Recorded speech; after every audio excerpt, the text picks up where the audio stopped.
welcome again. Welcome again. She's on the money today. Okay, so we're reviewing The French Dispatch, directed by Wes Anderson. The first obvious question is, are you a Wes Anderson fan? Huge. Are you? Since when? Since all of his films, except for the very first one, which I think was The Royal Tenenbaums, when I thought, who is this upstart? Right. But ever since then, I got into the Wes Anderson way of thinking, slowly, maybe slowly, gradually. Yeah. And then with each one, I've become more and more of a fan. You see, I wouldn't describe myself as an out-and-out fan. No, I wouldn't describe you as one. No, either. Bizarrely, one of my favourite films of his is The Fantastic Mr. Fox. Oh, I love Fantastic. Yeah, I almost don't put that with Wes Anderson. Yeah, I mean, Isle of Dogs was his most recent one, and I struggled a bit with that. Yeah, you liked it. I struggled. The Grand Budapest Hotel, I really liked Ralph Fiennes in it, and there were moments in it. Moonrise Kingdom, not a massive fan. The Darjeeling Limited, not a massive fan. And The Life Aquatic with Steve Zissou, not a massive fan. And that's odd because I'm an enormous Bill Murray fan. Yeah, it was that put me onto him. I thought that was the most amazing. I'd never seen anything like it, put it that way. Okay. Yeah. Well, so this new one is The French Dispatch. Is it, just going back to the inspiration and source material, which I'm so big on. You're so big on. Tell us what this is inspired by. It's based on two things for Wes Anderson. The actual magazine is based on the New Yorker, and we're only supposed to get that in the fact that it's obviously not called the New Yorker, but the print and everything about the magazine is the New Yorker. I'll pop an image up here. And he was so he was addicted to it. He got every weekly issue, and having had a period of doing that myself, I can understand that you do get addicted to it. So there's that aspect of it. Oh my God! And what was the other aspect? Oh, and French. He loves all things French. And so what he wanted to do was tell an ordinary French town story through a magazine that had the sort of features like the New Yorker and the characters. Right. So, for example, just to say, like the Bill Murray character who plays the editor. There was an editor, none of them are called exactly the same names. They're not based on real people, but it's inspired by. Inspired by. And in a sense, structurally, it's also inspired by the way in which a magazine is laid out. Exactly. Exactly. Okay, so Wes Anderson, it's got an astonishing cast. Includes Benicio del Toro, Adrien Brody, Tilda Swinton, Léa Seydoux, Francis McDormand, Timothée Chalamet, Jeffrey Wright, Stephen Park, Bill Murray, Owen Wilson. I mean, you could keep reading as well. There's so many people in this. It's almost like, really quality actors clamour to be included in Wes Anderson. A bit like people used to with the Woody Allen. Do you know what sort of has that similar casting desirability if you're asked to be in a Wes Anderson? I hadn't thought of Woody Allen, but you're right, yeah. I mean, people have been in lots of them, but then some new to the fold, like Benicio. But then they'll come probably regulars. This film is essentially like a series of short stories, but they're short articles. And they're all essentially told both about and also from the perspective of sort of 3 or 4 different journalists. They're like 3 or 4 reporters. They head off into their story, and what happens with each story is Wes Anderson takes us off on a sort of almost hallucinogenic journey through both the journalists, their involvement with the story itself, and the characters from each story. Well put. Yeah, and in a weird way, that is all you need to know about the structure of the film, because I don't want to give away. It's not really a film about what happens to people either, is it? No. The first story being told was about the artist Benicio del Toro, which was hysterical. Yeah. How would you describe the story? I mean, he's an incarcerated, imprisoned, psychotic, murdering artist. Oh my God, my eye, yeah. Adrien Brody. Now, can I just say, Adrien Brody, I know the pianist and all that. I thought he was sensational. He was, yeah. As the sort of, he was also an inmate who then becomes an art dealer. Yeah. He was already an art dealer, but did something wrong, then goes to prison and then starts to bid Exactly. And Benicio del Toro, I mean, for me, the first story is about the lunacy of the art world. Exactly. Yeah. So what did you get from that first story? That basically, the lunacy of the art world. But because, I mean, where he's so clever, Wes Anderson, is that so much of what's going on screen, and again, I suppose this does come down to the actors. It's why he's so spot on with his actors. It can be sort of like a dynamic yes, no, and it's utterly hysterical. I mean, there is a thing with him, and I did think halfway through this film, I thought that first sequence was the strongest one, the art one, because everybody's acting their socks off, and it's so clearly about the art world. I'm a huge fan, absolutely every film except for the very first one, but I did think some people won't like this at all. Oh, I think most people won't like it. Do you think that? Oh, absolutely. I mean, the big caveat I give at the front here, I think the vast majority of people will hate it. It's brilliantly written, it's brilliantly done, it's brilliantly executed. but it's incredibly. I think a lot of people will find it very pretentious. Yeah, pretentious is a difficult one, isn't it? It is a difficult one because against. sometimes things are called pretentious when they're just a bit impenetrable and a bit intellectual. This is a very intellectual film in many regards, and yet at the same time, what I like about this film is it's intellectual, but it's also really stupid and really slapstick. Yeah. At the same time. Yeah. I mean, how he manages to pull that off, I don't quite know. I think the quality of the actors. Benicio del Toro, I think this is one of his most astonishing performances. It is. Apparently he and Adrien Brody loves each other so much by the end of it lovely. that when Brody kisses his head, that was in the film. I thought you meant in real life. No, in real life. Oh, in they real do? life. Yeah, they do now because Benicio's been inducted into the Wes Anderson world. Right. Okay. Well, I thought Benicio del Toro. I mean, he was the master of underperforming. Yes. I mean, it was with his eyes. Yeah. What about the scene where there's the electric chair? Yes. And he gets one and then he quickly gets out. I mean, but I never had Benicio del Toro down as a sort of slapstick, physically comedic actor. And yet it works. It works so well. I mean, I can't stress enough, if you don't actually get on with the film, please persist with the Benicio del Toro story. It's the first sequence as well, so you're more likely to sort of go... I mean, that's a terrible thing to say, you know. I'm not saying leave it after that. But for example, jumping ahead, we moved from that, which I could see was keeping, you know, and I'm in the cinema with all types of viewers and an age range of viewers. I knew you'd be enjoying it a lot. I really enjoyed the art scene. And I mean, you know, little touches like Henry Winkler, the Fonz. Winkler? He's saying, can you see the woman? No, I can't see the woman. And yes. everybody goes, that's the point. You know, it's all this kind of very quick-witted stuff about contemporary art and how potentially shit it is and all that kind of stuff. Bob Balaban playing the other art sort of collector. Critic. I mean, one of the things you can't fault with a Wes Anderson film is the cinematography, or more specifically, the production design. I mean, never before has a particular filmmaker been so engaged with the art of set design and production design, honestly. But not just production design. His structure of sets is a little bit like, do you remember the pop-up books you'd get? Yeah.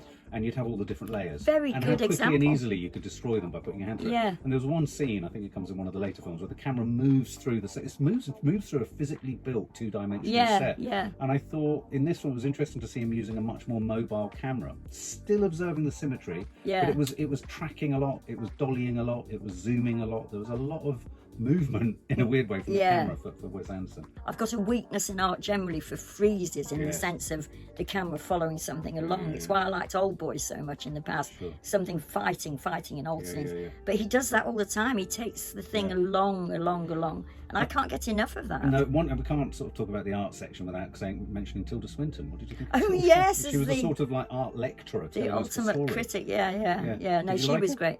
I did, and the thing is that I felt each person that he took, they're examples of people. I mean, we know people like that. Yeah, unfortunately, they're all caricatures, and yet they're all real. Yeah, it's frightening. And Tilda Swinton almost more than any. Yeah, because Maddie always describes films that have too many stars, that are too sort of weighed down by a sort of star-laden cast as not working, because they're all kind of trying to outcompete each other. I think what's clever about this film is he avoided that because they're all kind of almost they're all held in, and hemmed into certain stories. Where the film became a real challenge for me was in the Timothée Chalamet. Now, I know that the younger viewers that were there with us could have watched him every minute of the day. And there were moments, actually, in his story, which he was in, where I thought it was really rich. Yeah, and it was written, apparently, the part for him. Well, you could tell that, because he was brilliant. He was. I thought Frances McDormand is the journalist in this, and I thought that was brilliant. Yeah. But there was something about the story that I just didn't care, even in the weird, whacked-out world of Wes Anderson. I didn't care. I do get what you mean. It's a sort of story about political extremism, about students or protest. But it's a story of the student riots in Paris. Yeah. I mean, it's historically based. It's May '68 and all that. May '68 is when the students took up the I didn't care. Slabs. No, not even with Shyamalan doing his bit. I thought he was brilliant, and again, what I loved was discovering that Chalamet can do comedy. He can do a lot, can't he? Really actually, can. That boy. He's a sophisticated young chap. He is. He can grow a little bit of hair on his top lip. With a cigarette. Frances McDormand oozes just watchability whenever she's on. So again, I felt a little bit of fidgetiness going on with that one. You? It became very sort of bogged down by pseudo-political doctrine. Literally, he's writing a doctrine, and I think it could have done with a bit less of that and kind of honed in a bit more on the on the kind of weirdness of his relationship with Frances McDormand. I just found it creaked a little bit there. I agree with most of that, but the only thing I disagree with is that I think he had to cut off that as he did by Shyamalan saying, you know, I'm a virgin too, blah, blah, blah. Yeah, yeah. And then he had to throw it over his shoulder, otherwise people would have accused the whole thing of being weird. You know, it's almost like a triptych. If you park Owen Wilson's moment at the front, it's a triptych of stories, and in between each story you return back to and the there's French an obituary Dispatch. at the end. There's an obituary. So 3 stories and an obituary. Yeah. The private dining room of the police commissioner is the last one. Oh my God, yes, that for a minute I was thinking, what's the 3rd one? So this is essentially the story of a reporter, Jeffrey Wright, he's the journalist as well, talking about his experience of a chef and a detective who's a connoisseur of food. Yeah. Jeffrey Wright, probably most people know from Westworld. Yes, but the James Baldwin thing is that he says that when Wes Anderson asked him to be in it, he said well, what's the character before he read the script and all of that, and he said, well, it's sort of half James Baldwin and half the best food critic of something.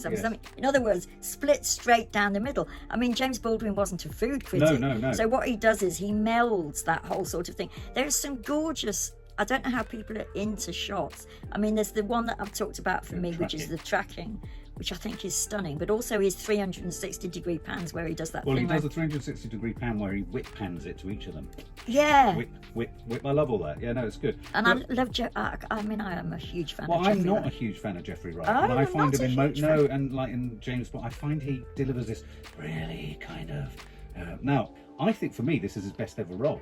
I thought he was sensational. Yeah. I thought he captured that James Baldwin. He did. And so if you're a Jeffrey Wright fan, you're going to be absolutely thrilled with this. I thought he was pretentious, he was a wanker, he was sort of and all this. Yeah. And then the story that because he's the journalist for the French Dispatch, who goes in and tells the story of meeting this police commissioner who kind of does all of his detective work based upon it's all around food, isn't it? This wonderful food that he serves. And also it's taking the mickey out of, as was the first one with art. That's probably why, as you say, the middle sequence doesn't sit in the sense of it's not taking the mickey out of anything, is it? Whereas the last one is taking the mickey out of food. It's kind of taking the mickey out of student aspiration and the the way in which students all start squabbling amongst themselves. Yeah, I suppose so. True. But I thought this was a great skit on food.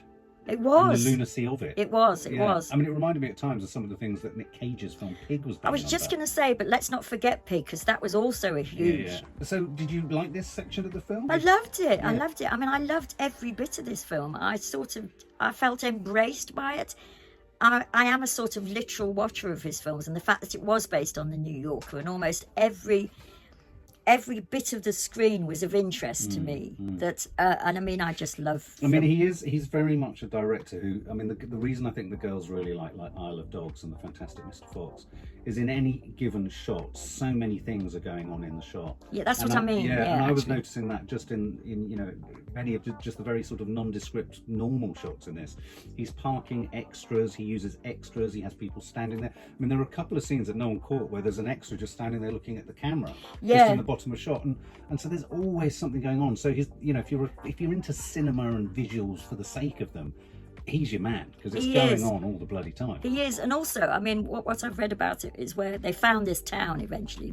He did an Owen Wilson, he went round on a bike until he found a town that looked old and that looked beautiful, but then it looked all these things, but then they built another set, and he kept on building sets. I mean, he's absolutely like bonkers, a nutcase. I just meant, sorry, to just pull in what you said then. There's a gorgeous shot where he sort of pulls back and he has the people lined up like that, and the shot takes you, I don't know what these shots are called, but the shot takes you into all the way down them, doesn't it? Yeah, into the village. He's masterful at being able to be sort of the pyrotechnics of cinema, of set design, of collapsible set design, moving through set, composition. All of this stuff is going mad. Music is really clever. His editing is crisp and beautiful. I would say that this film fell short for me for the same reason so many of his films do. That if you're a film fan who likes an emotional contingent to your film, or a sort of human truth, or a wrenching of the soul, you're never going to get that. You don't get any of that from this film. So what you're saying is it has no heart. It has no heart. It has no heart. And so in that sense, it's a kind of Rubik's Cube, or an Escher painting, or an Escher drawing or illustration of, you marvel at the complexity of what he's pulled off. Yeah, you marvel at the cleverness of what he's pulling off. But my human engagement was, he always does that to me. And that frustrates me. Yeah. But at the same time, in saying that, I think if you had that heart, it would be misplaced in a Wes Anderson film, because he wouldn't be able to do all the other stuff. That's very true. I mean, I didn't think of that while I was watching it. Yeah. And don't get me wrong, I do like to sort of watch films that are emotional. I mean, goodness me, I do. But when you say it, when you describe it like that, that's absolutely true. There is no heart. You don't feel it. But I'm repeating what you said, but you wouldn't have all those bits and pieces if you didn't have. You know, there are moments like when there's the obituary for the editor, and they cut to the first wide in the office, and you just see his dead feet. Yes, on the table. yes, You know, there's those kind of very funny. He's got incredible comic bones, and he achieves that by some of the most subtle editing choices. So he'll go from a wide to another wide, and before you know it, go, oh my God, there's dead feet, and you laugh. Yeah. So it's a very creative approach to editing. And I loved all the sequences with all the, you know, what's her name, the actress that you love from The Handmaid's Tale. Elisabeth Moss. You know, she was very good. She was in it very briefly. I mean, things that he knows that, I mean, of course he would know, he's the director, but he always places her on the side of a group. Yeah. I mean, which is so apt. I don't even know why it is, but it is. Yeah. And sort of things like that, his choices are so sort of. But then again, I mean, as I'm talking like this, I'm starting to think maybe I loved it partly so much because I've loved each one more and more. Okay, well, sum up and score it. Yeah, well, I did love it. I loved it, and even considering it had no heart. I mean, I can't even say some of the bits had heart because they didn't. No. But no, I mean, I just love him. I love I'm absolutely gripped. I'm fascinated. Now, I know like a sort of a bit of language of film, but I don't know lots and lots of language. But he just plays with my brain. And I think, oh, what's that? I've never seen that before. That's interesting. That's interesting. Plus, you get the story. And the New Yorker, which it is based on, is full of sort of these ridiculous stories, which are sort of, you know, in themselves, are little works of art, but go nowhere. Yeah. And that's what this is. I thought the middle sequence was the least successful, but Timothée Chalamet, excellent. But no, I mean, I absolutely love him. I wonder, as we're talking like this though, and thinking of what the girl said about the dog film, which I loved far more than dogs, and Maddie didn't she? And Fantastic Mr. Fox. If his sort of utter skill might be shown off more with cartoons or animation, because you don't so much have to worry about the heart of the thing. Do you think? Yeah, maybe. True. Oh, what would I give it? I'm not even going to go with a point.